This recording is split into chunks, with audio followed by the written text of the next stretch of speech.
Welcome, everyone. This is Sarah from the Cure SMA Family Support Department. Thank you so much for joining us today. We would also like to thank our national presenting sponsors, Biogen, Genentech, and Novartis Gene Therapies, as well as platinum sponsor Scholar Rock, and silver sponsor Ventec Life Systems, makers of Voxen Multifunction Ventilator, for their generous support of the Summit of Strength virtual webinar series. We appreciate all the questions we received in advance of this webinar, and we'll try to answer many of these during the presentation. You're also able to submit questions through the webinar using the chat box, which you'll find located in your GoToWebinar toolbar. Please note that all lines will remain muted during the webinar, other than for the speakers. If you have any additional questions after the presentation and Q&A, please contact the Cure SMA Family Support Team at familysupport@curesma.org. Now we would like to introduce our speaker, Dr. Mary Schroth, who will be presenting on SMA Pulmonary Standard of Care and Anticipating the Viral Season. Mary?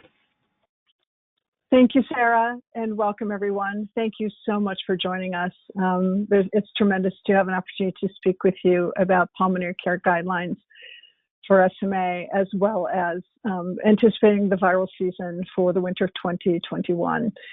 So I'm going to cover standard of care guidelines related to pulmonary care.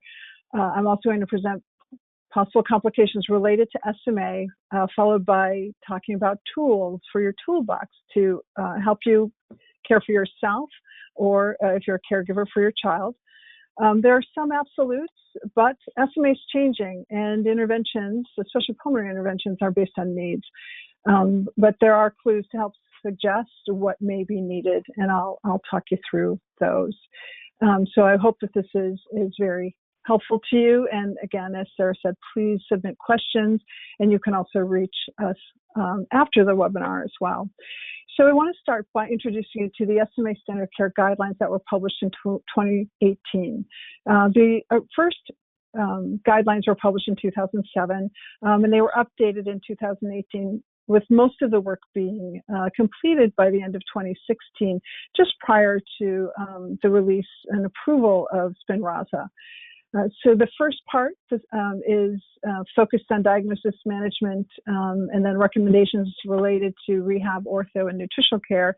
And part two, which is where I am focused today, talks more about pulmonary care, acute care, medication, supplements, immunizations, and other issues. And you can access these documents by going to our website, curesma.org/clinical/guidelines/. Next slide, please.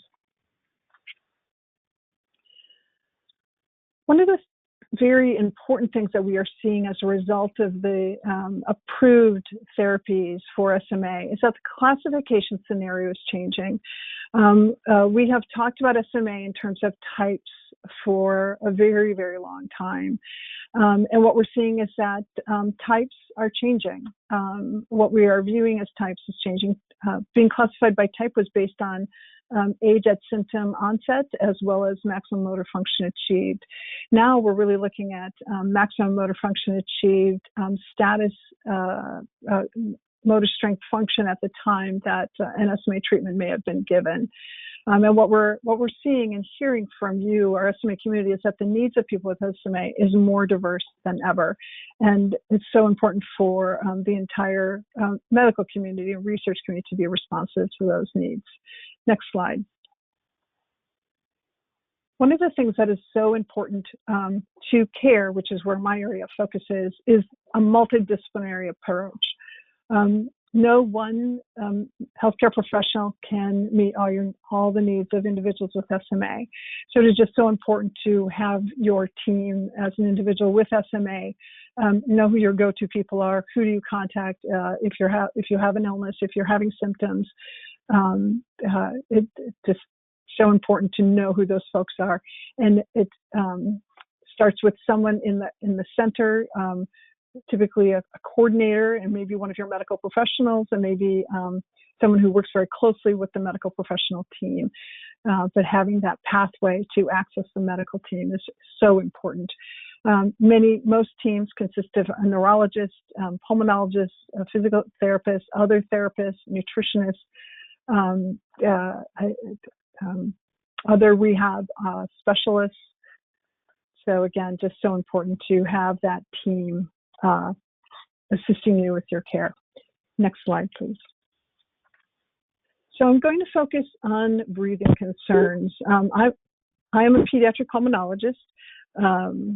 So my background is been taking care of kids, but I've learned a lot because I've watched my pediatric patients also grow into adults.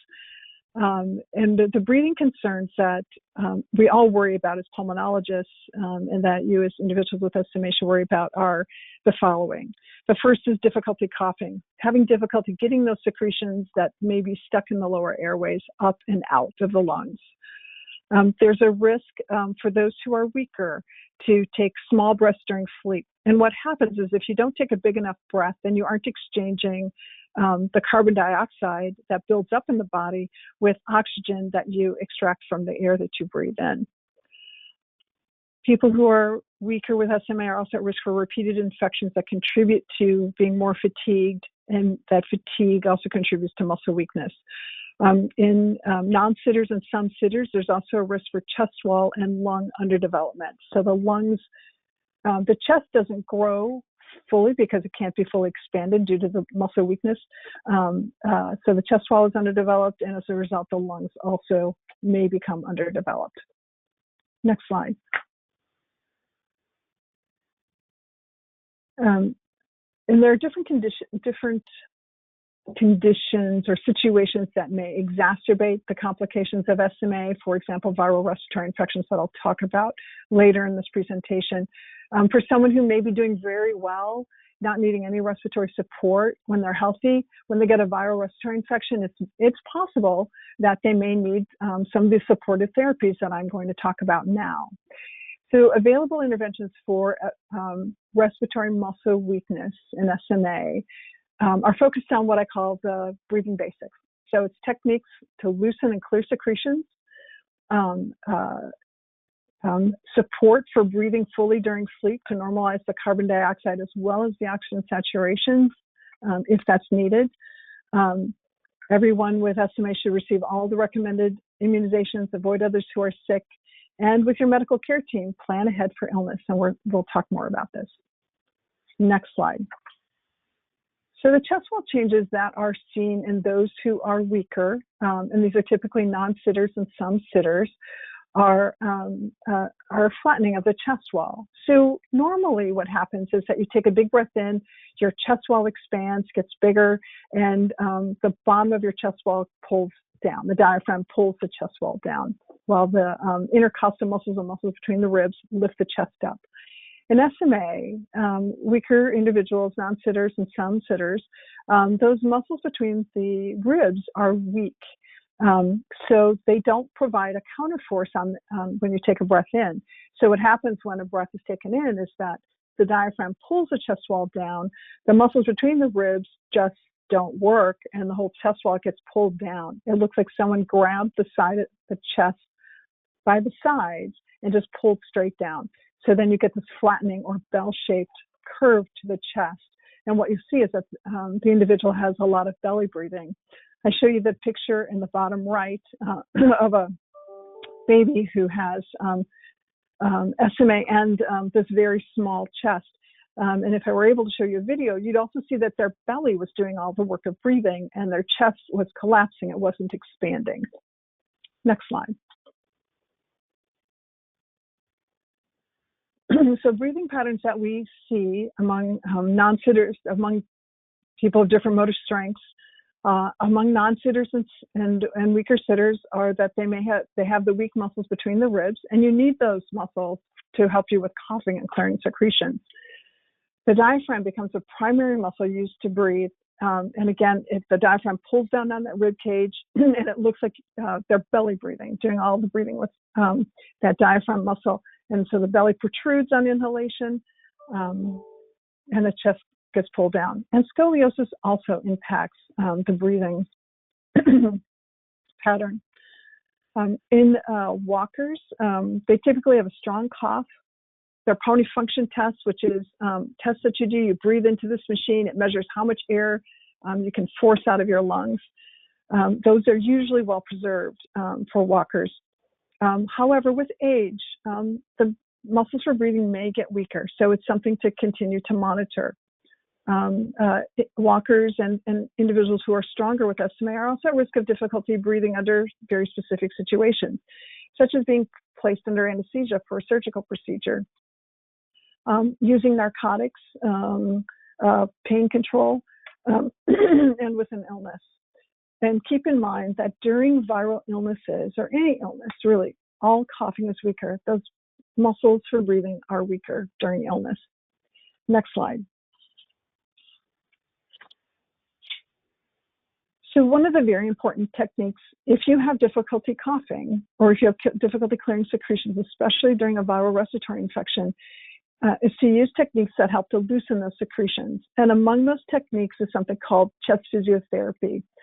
What this involves is either using the hands in a cupped position or using your hands with a palm cup, which is the pictures on the right, and clapping against the chest wall to loosen those secretions. The device on the left, which looks like a massager, is actually an electric percussor that can be held against the chest. You plug it in, turn it on, and it does this vibration against the chest wall and just helps to loosen secretions. Another way to mobilize secretions, so that just loosens the secretions. It doesn't help with coughing, it just loosens the secretions. Another technique used to move secretions from the lower airways to the larger airways is something called postural drainage, where an individual can be positioned so that their chest is lower than their bottom. So you're using gravity. I appreciate that not everyone can do this technique, not everyone can tolerate this, but if this is, again, another tool for the toolbox, that if it's helpful to you, pull it out, try it. If it helps to move those secretions that you're having difficulty clearing from the lower airways into the larger airways so you can cough them more readily, do it. Next slide. These are additional devices that can be used to loosen secretions. And again, I just want to emphasize these are to loosen secretions. They don't necessarily help you cough them out. And one of the devices is called interpulmonary percussive ventilation. Essentially what this does is you use it with a mouthpiece or with a mask over the nose and mouth. And it delivers air in set frequency. So it's bursts of air into the lungs that essentially are doing like chest physiotherapy on the inside of the lungs using air. So it's mobilizing those secretions by doing vibration on the inside of the lungs. On the right side is high frequency chest wall oscillation. It comes by the name of the vest or smart vest. There are multiple brands that offer this. The concept is that you apply a vest or you put on a vest, goes around the chest wall, and then is connected to a pressure source that delivers air at a set frequency into the vest surrounding the chest. So it loosens secretions with this mechanical percussion on the outside. So this is another way to do the secretion mobilization. Next slide. So if you have difficulty coughing, truly the best way to move the secretions out of the lower airways is to use something called a cough assist device. The formal name for it is mechanical insufflation-exsufflation. I call it a cough machine. It's just easier, and people generally understand what I'm talking about. What this device does is it simulates a cough by delivering air into the lungs. I'm going to take you back a step, which is think about what you do when you cough. Typically, you take a big breath in, you close your throat, and then you burst the air out. Which is a cough, and it forces those secretions up and out of the airways. What this device does is it delivers air into the lungs using a mouthpiece or a mask. You see the mask on the baby in the middle panel, followed by switching to a negative pressure, which essentially sucks the air up. So that air goes down, in, gets behind those secretions, and then with the negative pressure helps to pull those secretions up and out and into the mouth. And from there, they can be suctioned. These are different devices. The most common device currently is the one in the middle, the Philips Cough Assist T70. Next slide. So typical settings that can be used, and again, this can be delivered by a mask over the nose and mouth. It could be used by a mouthpiece. Also can be used with a tracheostomy tube or an endotracheal tube. So people who are what we call intubated can also use this device. It helps to move the secretions out of the lower airways. Typical starting pressures are 25 to 30, and for older children and adults, pressure can be increased up to 40. And typically we do an inhale for 1 to 2 seconds. The exhale pressure is also between 25 and 30, can be increased up to 40 as tolerated for 1 to 2 seconds, and then a pause time of 1 to 2 seconds. Now, if you're an older child or an adult, you can adjust these settings so that you can accomplish the goal. And the goal is to move those secretions out of the lower airway and into your mouth. So if it doesn't feel like it's enough pressure on the inhale or enough pressure on the exhale, those can be adjusted. Please work closely with your pulmonologist, your healthcare providers to identify the best settings. And it's just great to be in communication so everybody knows what's going on. For the cough assist T70, an oscillation or a vibration to the inhale and exhale can be added as tolerated. So essentially what will happen is that the breath will go in, but it'll also do sort of this vibration that gets transmitted to the airways. So there's also an effect of loosening the secretions as well as moving them out. Excuse me. Next slide, please. Typically with a cough machine as a starting point, we do 4 sets of 5 breaths. Many providers prefer to end on an inhale so that the lungs are fully inflated at the end of the session. After each set, we recommend suctioning the mouth or the tracheostomy tube, the airway, to especially if someone has difficulty swallowing secretions, so you can get those secretions out. Cough machine can be used as often as needed. Keep in mind that for people who are weaker, this is the only way they can cough. You and I would cough whenever we need to when we get a cold, but for those who are weaker and need assistance, sometimes this is the way that they cough. Next slide, please. So pulse oximeter is a really useful tool because it can give you feedback about how someone is doing who may be having some breathing difficulty. It measures heart rate, which on this particular device is the lower number on the screen, and the upper number is oxygen saturation. So the highest oxygen saturation is 100%, normal is 95% or greater. If someone has an oxygen saturation that's less than 95, that's a suggestion that they may have mucus plugging, and there may be secretions blocking parts of the airway so that oxygen is not able to get in. Or if they're sleeping, they may be breathing very shallowly and they need more support during sleep. Typically, we don't use oxygen when oxygen saturations are low because oxygen doesn't address what the issue is. It's so important in spinal muscular atrophy, if you have lower oxygen saturations, is to sort out why that is. Is it due to secretions? And if it's secretions, then you want to do airway clearance. You want to get those secretions out. If it's shallow breathing, then it's using a device I'm going to talk about in the next couple slides.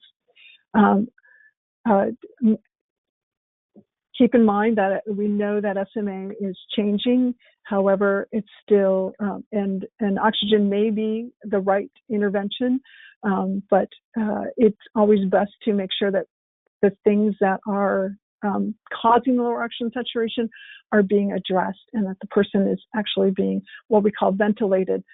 They're not having an accumulation of carbon dioxide in their body. Next slide, please. So breathing supports for people who don't take big enough breaths during sleep, because when we go to sleep, we relax and our breathing may be shallower. And if we have muscle weakness, then we're at risk of potentially not taking big enough breaths to, again, exchange the carbon dioxide that builds up in the body with oxygen that we pull from the air. So the typical, and this is, again, occurs typically during sleep to begin with. And also people are at risk for having difficulty during a viral illness or after anesthesia. So the intervention is to use device either non-invasively, can also be used invasively, and I'll explain that. Non-invasive means using a mask over the nose and mouth. It's something external. Invasive is using a tube into the airways, either with a tracheostomy or being intubated, like when you're in a hospital setting and you have respiratory difficulty. So non-invasive ventilation can be done at home, mask over nose or nose and mouth. What is required is bilevel positive airway pressure with a respiratory rate. So what that means is that this device gives you a bigger breath on the inhale. So it helps support your efforts to take a big breath in, and then it drops that pressure to a lower pressure so that you can exhale out passively. In SMA, it's also important to have a rate because sometimes people breathe so shallowly that they aren't triggering the device. And they may need to have the rate built in so that they're guaranteed a certain number of breaths each minute. It's important to use, if you're having difficulty with shallow breathing or what we call hypoventilation, it's important to use during sleep or at least 6 hours per day. Invasive ventilation can also be done at home with a tracheostomy in place. For some situations, this may be the best way to deliver that ventilation. Generally, individuals decide on tracheostomy when they require BiPAP use for 24 hours a day. Know that tracheostomy is an option. Essentially, you're moving the mask from the nose to a tube that's in the airway. Keep in mind that CPAP, and what CPAP stands for is continuous positive airway pressure. So that is one continuous pressure that is delivered from one of these types of devices. That will not help with giving a bigger breath, which is typically what is needed. It just will stent the airway. It's most often used for people who have obstructive sleep apnea. It is not indicated for what we call neuromuscular hypoventilation. Next slide. So why would someone need positive pressure ventilation, or how would you know that? So the typical way to diagnose this is by a sleep study. When someone has hypoventilation, typically what is seen in the sleep study is that they have low oxygen saturations, at least intermittently, and their carbon dioxide levels go up. The other thing and that is hypoventilation. And the other thing that can be seen is obstructive sleep apnea, where what is seen is that there's efforts to breathe, but there's no air that's moving in through the nose or mouth. And both of those are indications for positive pressure ventilation. So things that occur that are specific to SMA and indicate that someone may benefit from using positive pressure ventilation is if during a viral illness, they develop respiratory failure, so have so much difficulty breathing that they need to be hospitalized and they need to have a breathing tube placed and be placed on a ventilator. Someone who is in that situation may benefit from using non-invasive ventilation during sleep at night every night. If someone has frequent pneumonias or lung collapse and currently are not on a device, they may benefit from, again, using a BiPAP device. It may be needed after anesthesia or surgery, so it's important to alert the anesthesia team in advance that is a consideration for someone who is having being sedated or having surgery who has SMA. If it is a symptomatic SMA type 1 or a non-sitter, typically they do best and require non-invasive ventilation. If there's observed chest wall collapse, what we call a pectus excavatum, where it looks like the sternum is sinking in, the chest wall is essentially not growing like it should, children with SMA, that pectus excavatum may be due to the neuromuscular weakness, and they may benefit from using non-invasive ventilation. Next slide, please. So the concept around positive pressure ventilation is that, again, the BiPAP machine gives a bigger breath and it will match the respiratory rate. So typically when someone is starting a breath, the machine will kick in and give a bigger breath. The breathing machine will take over that work of breathing. The goal is to rest the breathing muscles during sleep. What you'll see during sleep on a device that is working well is that the oxygen saturation room air will be greater than 95%. Their heart rate will be lower compared to when they are awake during sleep. They will appear comfortable on the device, and it will appear that they are working with the machine. You'll hear the breath go in from the BiPAP machine, and you'll see the chest wall rise. And the chest or lungs should expand and the belly should be quiet. So you should not see this increased belly breathing. The belly really should be quiet if the BiPAP device is synchronizing and working well. Next slide. So typical starting pressures for the inhale are 14 to 20.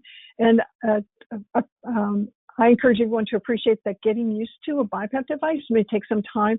And so starting at lower pressures, it may be reasonable just to get someone used to what that feels like to have a mask over the nose and mouth, or excuse me, preferably over just the nose for a BiPAP device, giving them positive pressure.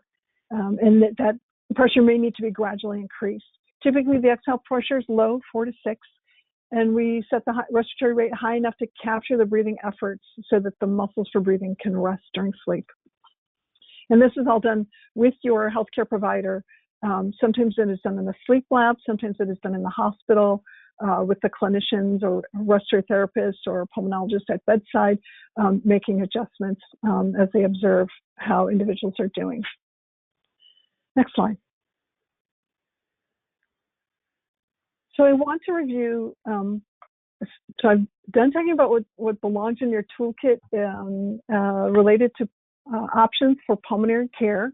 I'm going to move on to talk about specific recommendations based on level of function. So recommendations that are in that document that I referenced for non-sitters and weaker sitters are an assessment of physical exam and assessment every 3 months to start. And it may be more often. It doesn't have to be a minimum of every 3 months. There are clinical situations where sometimes people need to be seen more often. For individuals on therapy, the therapy will guide the frequency of the visits. So these are guidelines. And typically, visits are transitioned to every 6 months. For sitters, it's every 6 months typically. And again, it's up to the clinician and you as to how often that should be and what makes sense. And if they're old enough, ideally with pulmonary function tests. So using a device to help with so pulmonary function test measures how much air you can exhale out. Also, monitoring the oxygen saturations, check the carbon dioxide level, blood test or analyze, which can be done by blood test or by analyzing the exhaled air. A sleep study, as we talked about earlier, will determine the need for BiPAP, a breathing machine, and settings can be adjusted. Also, it's recommended to evaluate the swallow because if someone is having difficulty swallowing, they may be aspirating and that can contribute to lung compromise. Acid reflux assessment is also part of this and is a frequent occurrence in individuals with SMA. Next slide. So interventions, it's important to provide a method for airway clearance, suction machine, cough assist machine, manual chest physiotherapy. If you're a non-sitter, it's best to have these devices on hand and not wait until you need them because then it becomes an emergency, requiring an emergency room visit and often also a hospitalization. Next slide.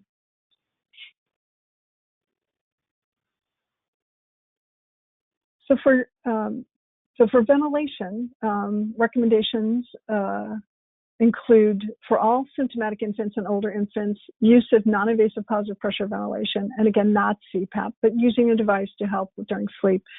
Titration may occur through a sleep lab to normalize the carbon dioxide levels and oxygen saturation and also reduce the work of breathing. Many non-sitters breathe very fast, 60 breaths a minute, and BiPAP should help to slow that down. Preferably using a nasal mask and alternating 2 masks with different pressure points. If non-invasive ventilation fails, tracheostomy for respiratory support is an option. Next slide. So medications that can be used include nebulized bronchodilator if there's a suspicion for asthma or family history for asthma, especially during illness. Some clinicians recommend nebulized mucolytics, 3% or 7% hypertonic saline, or DNase to be used with illness as needed. These should not be used long term, but these help to thin the secretion so that they're easier to mobilize. And I just want to point out that hydration, staying hydrated during an illness, is critically important to keep those secretions thin. If someone has a lot of excess secretions when they are well or have difficulty swallowing and controlling secretions, glycopyrrolate, which is also called Robenal or Q-POSA, can also be used cautiously. Also, routine immunizations for everybody. You will see this show up on every slide. Get the immunizations, do the things that we can to prevent illness. Pelivizumab, which is available through 24 months of age. It's also called Synagis. It's for infants to prevent RSV, respiratory syncytial virus infection. Next slide. So for sitters, we recommend providing method for airway clearance if they have a weak cough, if they have difficulty, especially during viral illness. And again, it includes a suction machine, if they have difficulty swallowing, cough assist machine, and being taught techniques to do chest physiotherapy. BiPAP may be needed, and again, based on assessment, a sleep study, managing reflux if present, evaluating swallow if not safe, consider a feeding tube. And it's not just if a swallow is not safe, but if they're not able to take adequate calories orally. There are many situations where individuals with SMA eat what they can during the day, but they just are not meeting their caloric needs. And so they also require supplements through a feeding tube, and also routine immunization. Next slide.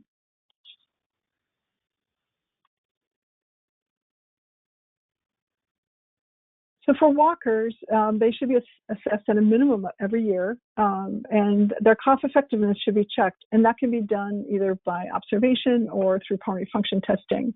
Something called respiratory muscle forces, where one essentially coughs into a device and it measures how much air pressure you can generate.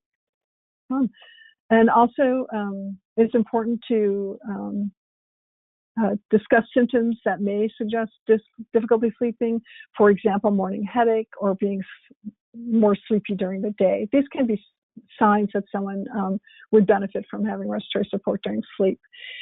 Supportive care, when needed, is a preferred intervention. It's really a matter of doing assessments and providing devices as needed. And again, routine immunization. One of the things that is just so important for everyone with SMA who is receiving treatment is pulmonary care has transitioned from really being a lot of proactive care to being some proactive care, but then doing a lot more frequent assessments about what people may need, because we are learning about these treatments and understanding more and more about what happens over time for people who've been treated with the various treatments that are currently available. Next slide. So I want to transition to talking about the viral season. Hopefully people were able to watch our COVID-19 community webinar last week. If not, please go to our YouTube channel for Cure SMA and review that. We talk much more in depth about that. Next slide. I want to talk more about all of the viral season, because it's not just COVID-19. We know that COVID-19 is at a very high rate, the highest rate in the U.S. that we have seen thus far, and we don't know which direction it's heading. We don't currently have a vaccine. We don't have a prevention for home use. We don't have a treatment for home use. So again, it's just so important to be aware of that. We know that all of these winter viruses are spread by large respiratory droplets. The usual winter viruses that we're also contending with. So the graph for COVID-19 ends at November 1st.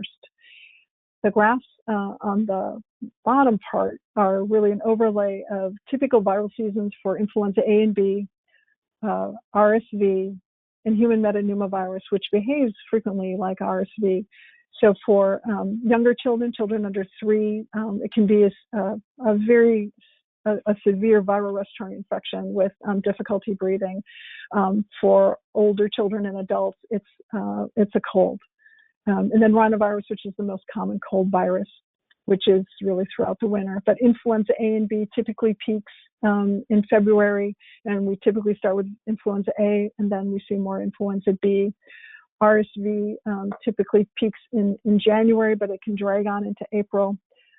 Human metapneumovirus typically is later, peaking in March. So we have a lot of viruses competing for us as individuals who get these viruses. One of the things to know is that influenza A and B, RSV, human metapneumovirus, and rhinovirus, they are contagious, but the symptom onset is much faster than COVID-19. For example, for many of these winter viruses, typical onset is 1 to 3 days. For COVID-19, it's 2 to 14 days. Next slide. Keep in mind that regardless of the virus, the respiratory infection impact on SMA is very similar. There's increased fatigue. People are transiently weaker. There's copious secretions in the nose, mouth, and lungs that need to be cleared. And because of the weakness, it may be more difficult to clear those secretions. And one may have more difficulty breathing again because they're very tired and fatigued and their muscles are weaker. What's different about COVID is that there may be consequences of having COVID that are not well understood. We know that in the general population. And it's not exactly clear how it impacts SMA if it's different. We are aware of a small number of individuals who've had SMA and a few hospitalizations. To my knowledge, we've not lost anyone to COVID-19.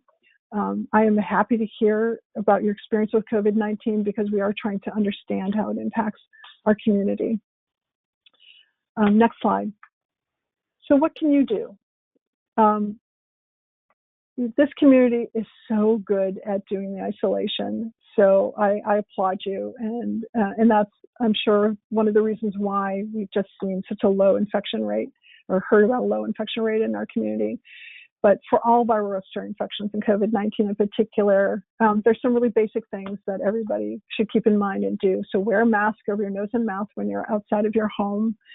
Avoid crowds. Choose to be outdoors rather than indoors when possible, and with your mask over your nose and mouth. Physically distance a minimum of 6 feet between you and people who are not part of your home cohort, if you will, and wash hands frequently. And then disinfect surfaces. I mean, there's other things to do, but these are really core to what people need to do. Next slide, please. For all viral respiratory infections and COVID-19 in particular, I just want to say this again. Please get the influenza vaccine. There is data to demonstrate that although the influenza vaccine isn't perfect at preventing influenza, people still get influenza. But what it does do is it decreases the death rate due to influenza and also the complications due to flu. So even if you've had the influenza vaccine and you get flu, it will be a less severe disease compared to not being vaccinated. And they've shown, that has been shown in the pediatric population, that the death rate has been reduced by 30%. Then complications also decrease. By getting the flu vaccine, you can also decrease the potential complications of COVID-19 infection. And also know that the symptoms of flu and COVID-19 are very similar. So if you develop a fever, muscle aches and pains, you may have one or both. And please talk to your healthcare provider. If you need to be tested, they typically will test you for both at the same time, because that's the only way to know. Influenza can be treated. There is a oral medication that can be taken to reduce the severity of influenza. One of those, there's several that are available. The most commonly used one is called Tamiflu. So if you have the flu, you want to know that, and you want to request treatment for that. COVID-19, on the other hand, there's not a treatment unless you're hospitalized, and then you know that it's severe. So we prefer not to get into that situation. Also, it's important to take care of yourself. Continue to receive your SMA treatments on time. Talk with your healthcare team. Do telehealth medical visits when possible. And most clinicians have figured this out, and payers, insurance payers, are supporting this. Maintain good hydration and nutrition throughout, and have your illness plan ready. Next slide, let's talk about the illness plan. So it's really important to plan ahead. You guys are all planners as a community. Illness plan is a part of that. So you want to design your illness plan with your medical team and include hydration and nutrition. So if you get sick, many of us forget to keep drinking, but drinking is going to be one of the most important things that you do while you're ill, especially if you run a fever, because by having a fever, you're losing fluids. So work it out with your healthcare team. What is your goal fluid intake when you're sick? Do you need secretion clearance equipment? Or if you have it, how often should you use it? That should be clearly written out in a plan. How do you loosen secretions if you have trouble? How to cough? And then monitoring pulse oximeter. And if you have a BiPAP, or if some people with SMA only need BiPAP when they get sick, when they get a viral illness, and the rest of the time they do fine. So you need to know, have some advice, some guidelines, be ready. How often should you be using it? Should you start it right away as soon as you develop symptoms, which is, I would think, would be the answer to that. But please work closely with your healthcare team. Should you be treated with antibiotics? That's a conversation, again, with the healthcare team. And when should you go to the emergency room? You should have guidelines for that. And examples include if your oxygen saturations are low and stay low, and you can't get them up with the tools that you have at home. If you have a persistent fever, if your symptoms are not improving, if your equipment fails, or if you lose electricity that you need to run your equipment, all of those things are potential emergency room visits. And please call your healthcare team before you go to the emergency room so that you can have this conversation, and they know what you're doing and they know where you're at. But number one is get that plan written in place before you get sick. And we'll put up some guidelines on our COVID-19 webpage. We'll work on posting those next week. Next slide. So along with your illness plan, you want to have a plan for transportation. So determine in advance, if you need help at home, who are you going to call? Typically it's 911. And I encourage you to reach out to the 911 services team prior to being sick so that they get to know you, you get to know them. If you have equipment, they get to know what the equipment is, and discuss the possible emergency situations. Under what circumstances would you need their help? If you go to the hospital, take all the equipment. Some hospitals don't have all the equipment. And you want to identify which hospital emergency department you would go to and share that with the 911 team. For SMA non-sitters and sitters, ideally you're going to be transported to the hospital where your SMA healthcare team is. And we appreciate that geographically that may not be possible, but it's something to keep in mind. Next slide. So if you're hospitalized, here's some things to keep in mind. So early on in the hospitalization and with the healthcare team, it's important to identify goals of care.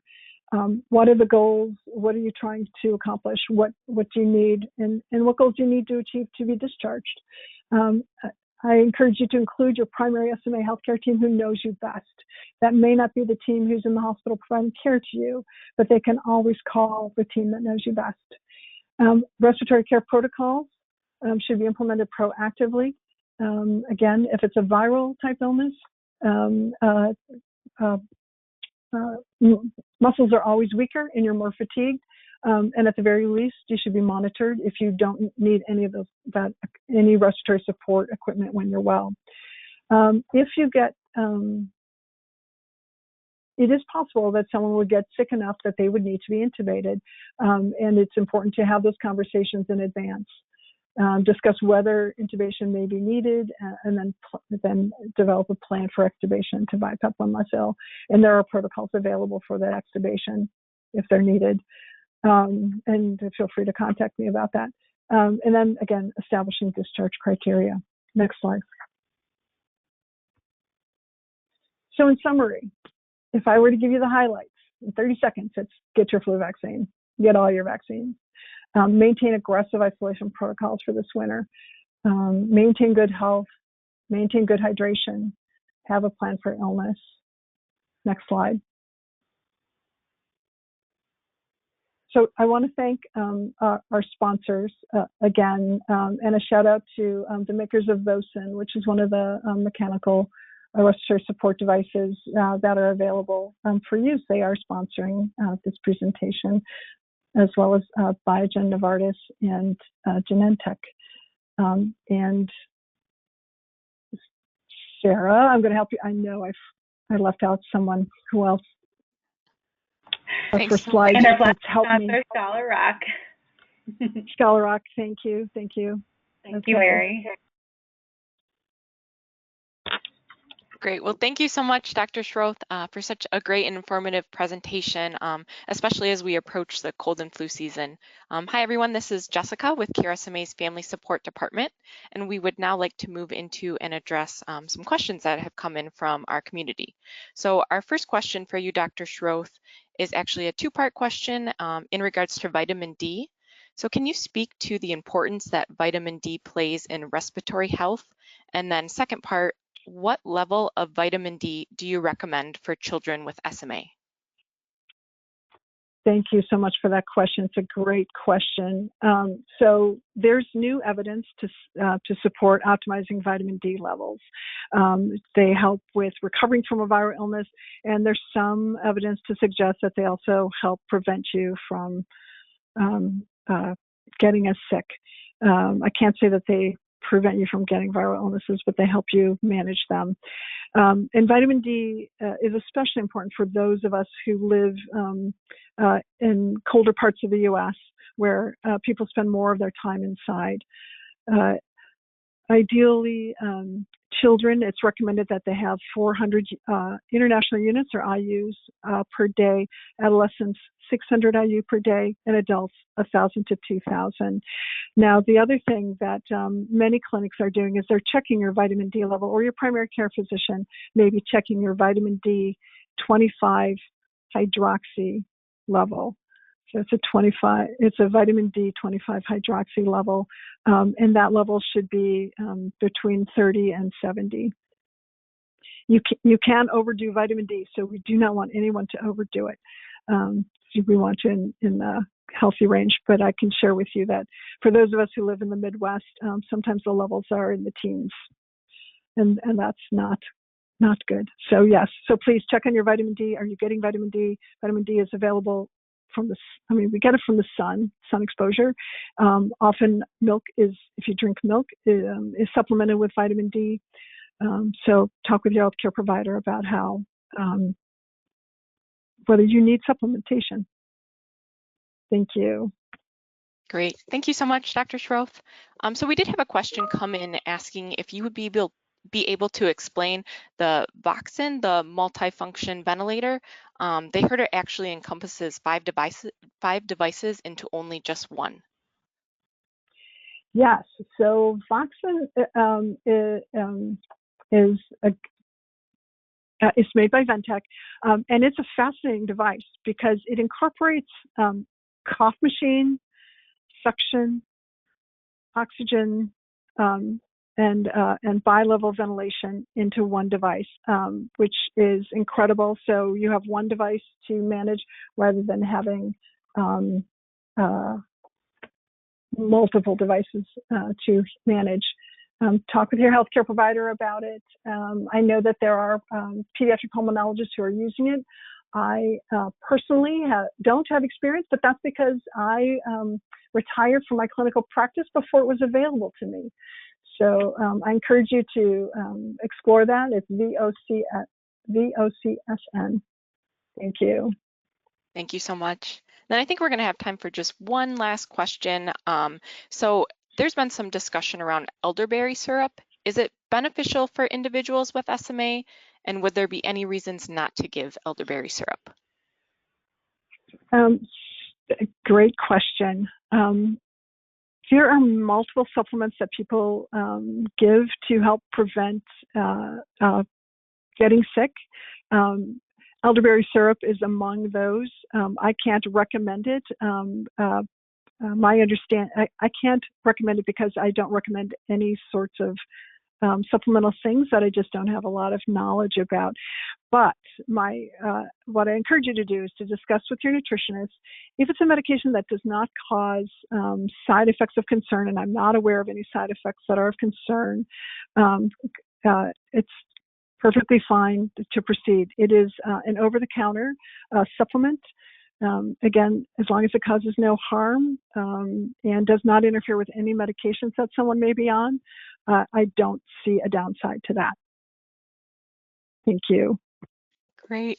Well, thank you so much again, Dr. Schroth, for taking the time to address all the questions that came in and for your presentation today as well. We really appreciate it. If anyone has any additional questions, please feel free to reach out to Cure SMA and we can absolutely help get those answered. And now we would like to introduce Al Friedman, Regina Phillips, and Nicole Lamarca.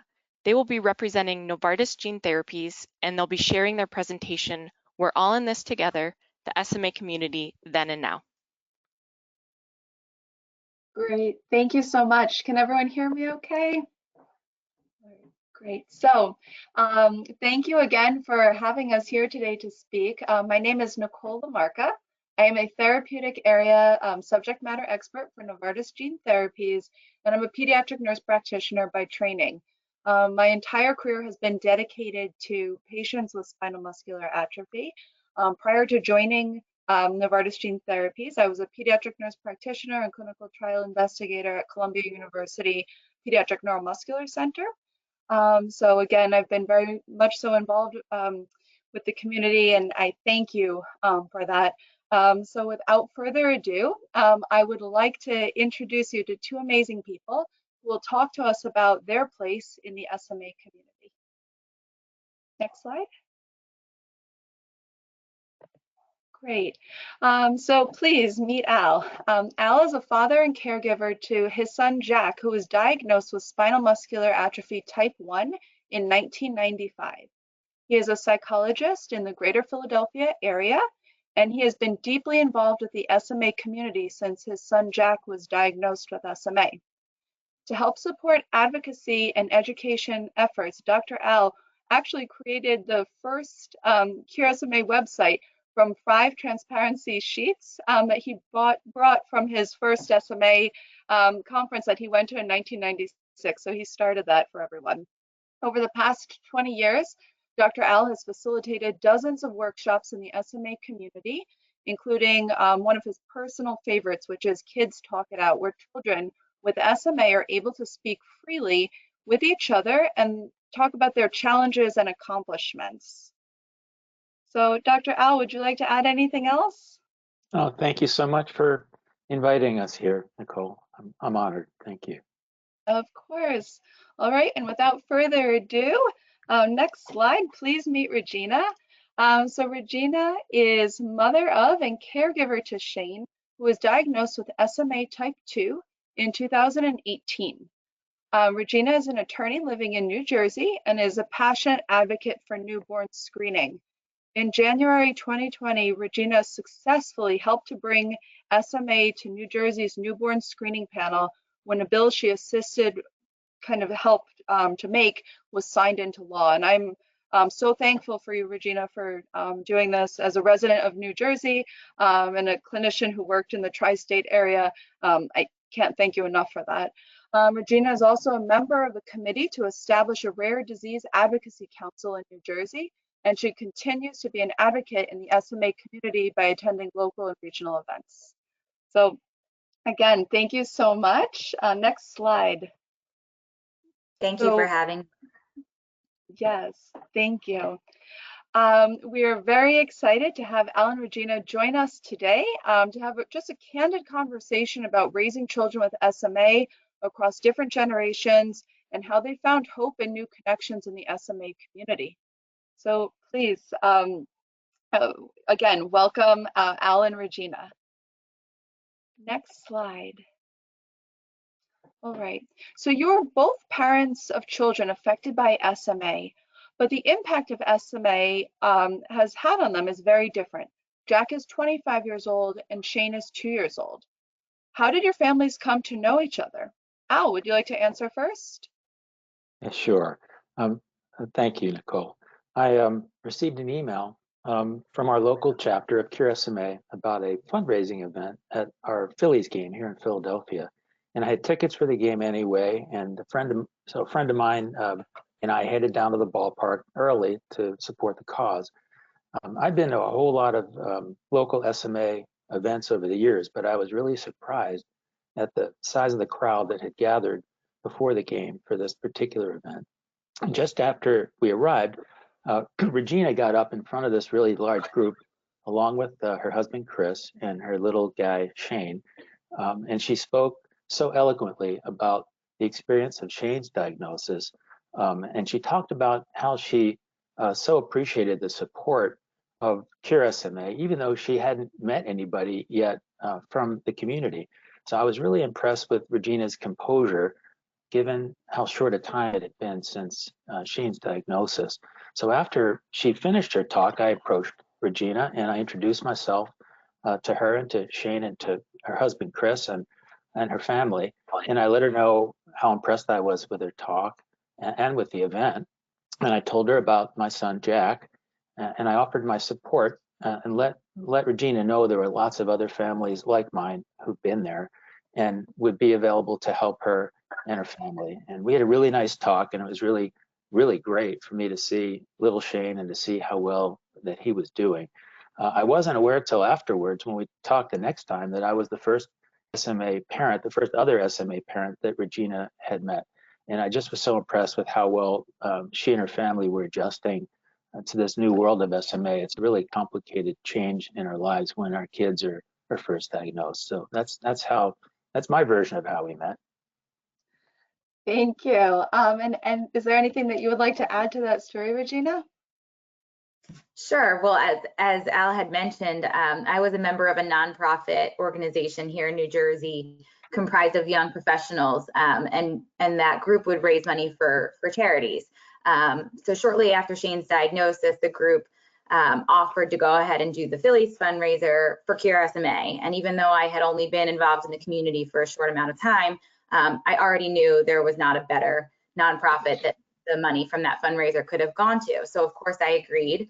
And as Al mentioned, we met at the event.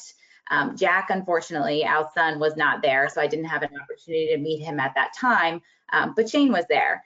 And what I particularly remember from the event is that when I was speaking with Al, and he was, like he mentioned, the first SMA parent I ever talked to, so I was excited to talk to him, Shane was just crying so loud. He was overtired. It was past his bedtime. He was 1, so that's how babies are.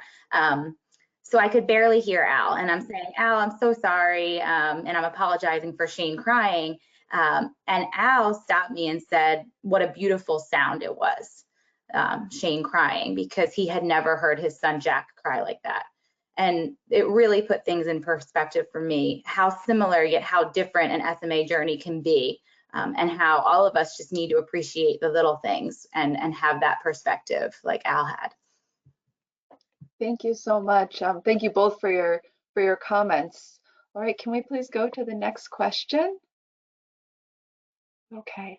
What does the SMA community mean to each of you and why? Regina, would you like to answer first? Sure. The SMA community is really so important to me, like I know it is to so many.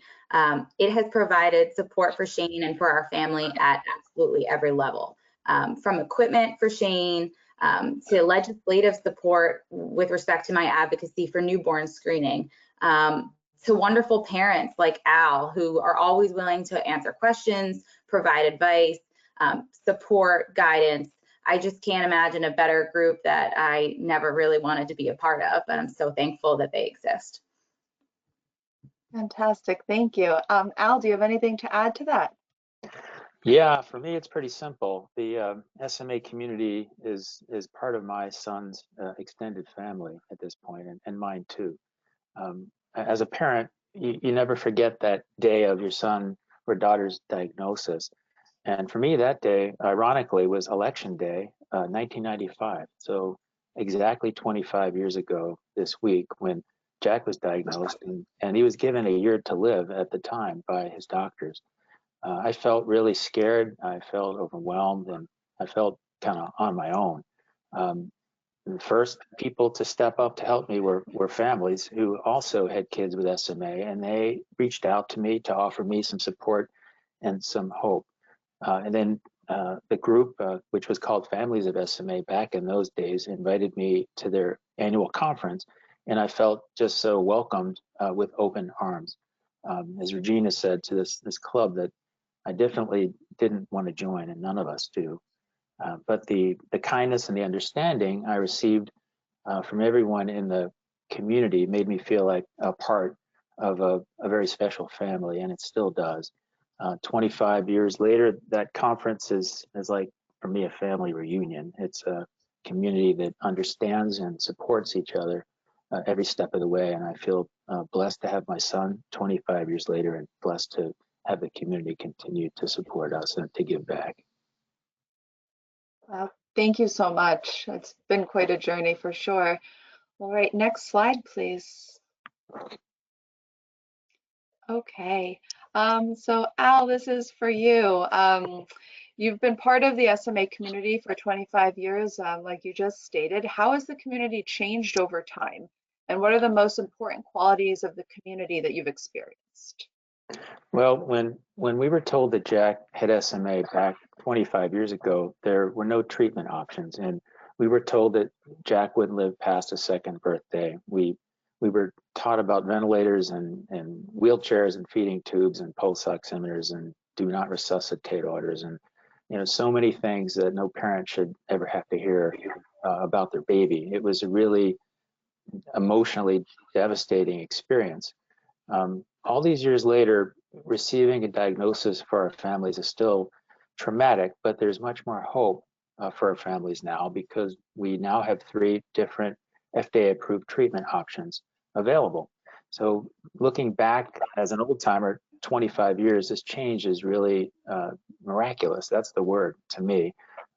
For a lot of years, as you mentioned, I've offered workshops, and I've helped to welcome our newly diagnosed families at our opening session of our Cure SMA conference. And for many years, I looked at those faces of the parents of newly diagnosed kids and saw a lot of grief and a lot of fear, and there were a lot of tears in that room for those years. It always brought me back to that day of my son's diagnosis. More recently, these last few years, the energy in the room with our newly diagnosed families has begun to change. It's still a really disorienting experience for parents to learn that their baby has a life-threatening condition. It takes time to absorb and make sense of all the information that families receive all at once, and the treatments are new. So there's still many unknowns, but overall, there's just so much more hope in the room, and so much more hope for our families than there used to be. So that's a huge shift in our community from managing SMA the best we could to treating SMA with therapies that really dramatically improve the quality of life for our kids and family members. What hasn't changed is our SMA community's steadfast commitment to supporting our families wherever we are in our journey. What hasn't changed is the compassion and the kindness that our community shows to our families. What hasn't changed is Cure SMA's ability to work together, to stick together, and to be together as one community. As I said before, our community is a family. We stick together and we support each other through thick and thin. You just can't put a price on that. Thank you so much for sharing that. All right, next question. So Regina, as a new member of the SMA community, what have you observed?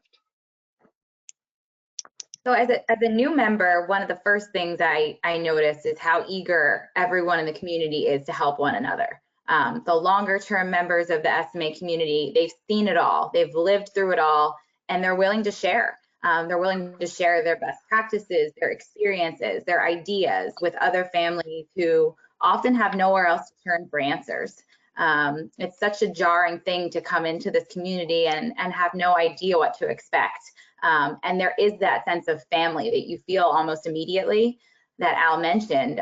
There's that family support and emotional support that comes from the SMA community because everyone understands how difficult it is. Even though those difficulties may be different, especially as SMA continues to evolve, but everyone understands and everyone is there for each other. So the welcoming family-like community is such a wonderful thing to have, especially when you're new to that community. Thank you so much. Thank you. All right, next question.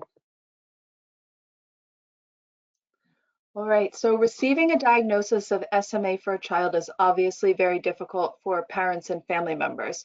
How did each of you find hope after receiving your child's diagnosis? And how are you able to remain so positive in the face of so many challenges? So Al, would you like to answer that first? Sure. For me, I found hope from the families who I met through our Cure SMA community from the very first year. I met parents who'd lost children and who were able to not only move forward with their lives, but were able to look back positively on the time they had with their kids. I found hope in the families who focused on what their kids could do rather than on what they couldn't do. And I found hope and still do from so many adults affected by SMA who, at the time when I was new at this and so scared, they told me to live each day with Jack as though he was going to live rather than living each day expecting to lose him. I'm able and have been able to remain positive because Jack himself, my son, is a very happy person, a very positive person, despite all the challenges that he does face. I'm able to remain positive because I feel just so lucky that my son is still here with me 25 years later on election day. I'm able to remain positive because Jack's taught me that he has some very special gifts along with this rare disease. He always brings out the best in everybody who crosses his path. And I'm able to remain positive because I just continue to be inspired by so many other kids and adults affected by SMA who we know, who live their lives with such grace and such dignity. All of this has helped me to have hope and to stay positive and try to model positive presence for other families who face these challenges. Wow, thank you so much. Regina, do you have anything to add to that? Yeah, so Shane was fortunate enough to be born in an era of SMA treatments. So his progress from those treatments certainly gives us great hope for the future. And we understand, how fortunate we are in that regard. But in addition, the resilience of older individuals with SMA like Jack, who have navigated this world without treatments, but have lived such amazing, fulfilling lives. That also provides us with great hope, those role models for us. And we remain positive because we believe that progress depends greatly upon attitude. We try to lead by example because Shane is so young. And we appreciate the opportunities that Shane has been given in the face of his diagnosis. We're able to maintain positivity because we're uplifted by the support of our families, our friends, and the SMA family and friends that we've made in the community, like Al and Jack. You can't look at Al and Jack and not feel that there's so much hope that they present in this world. And so we're so fortunate. We always say we're the luckiest of the unlucky. That's great. All right, so you kind of mentioned about their age difference, which leads us into the next question, actually, if we can pull that up. All right, so despite an almost 25-year age difference between Jack and Shane, your families have become true friends. What about your friendship is most important to you, and what message would you like to share with other SMA families about the value of these kinds of relationships within the community? Regina, would you like to go first? Sure. So just this question reminds me of one of my favorite quotes from Eleanor Roosevelt, and it's, you gain strength, courage, and confidence by every experience in which you really stop to look fear in the face.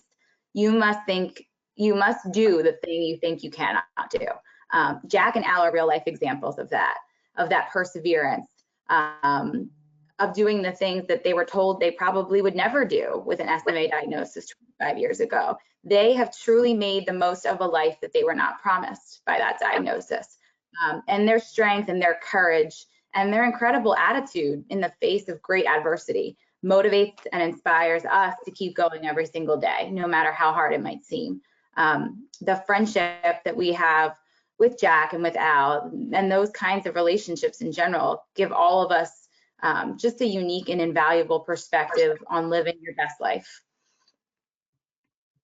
Great, thank you. And Al, do you have anything to add to that? Yeah, sure. I didn't plan to say this, but we're in the middle of a pandemic and Jack's not getting out very much. So Regina and Shane and Chris have been new Zoom buddies for him, and that's been a real gift.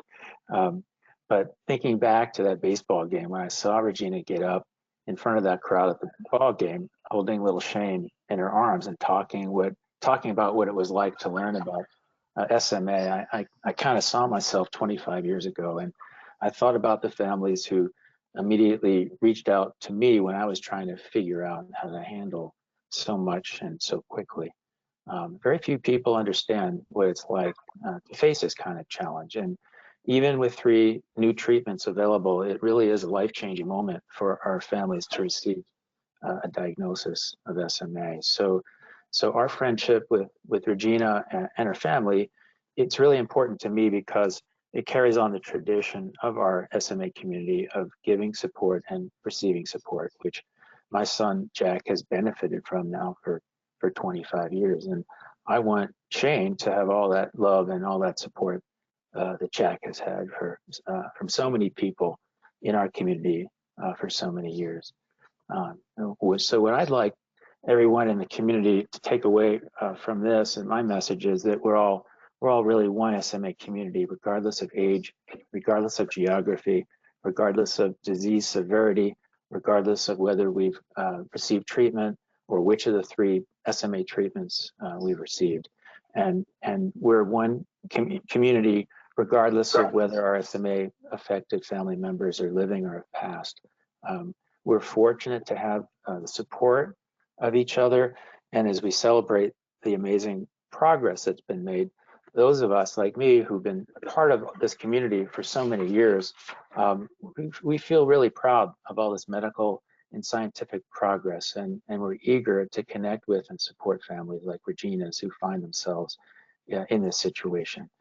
So my message is we've always been in this together, and as the landscape of SMA continues to change, we continue to be together as one SMA community.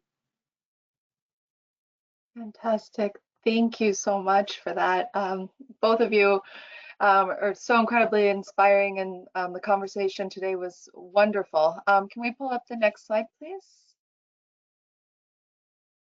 Okay, so here is a great picture. I really like this photo a lot, and I'm assuming that's Chris with you, Regina, in the photo. Is that Chris?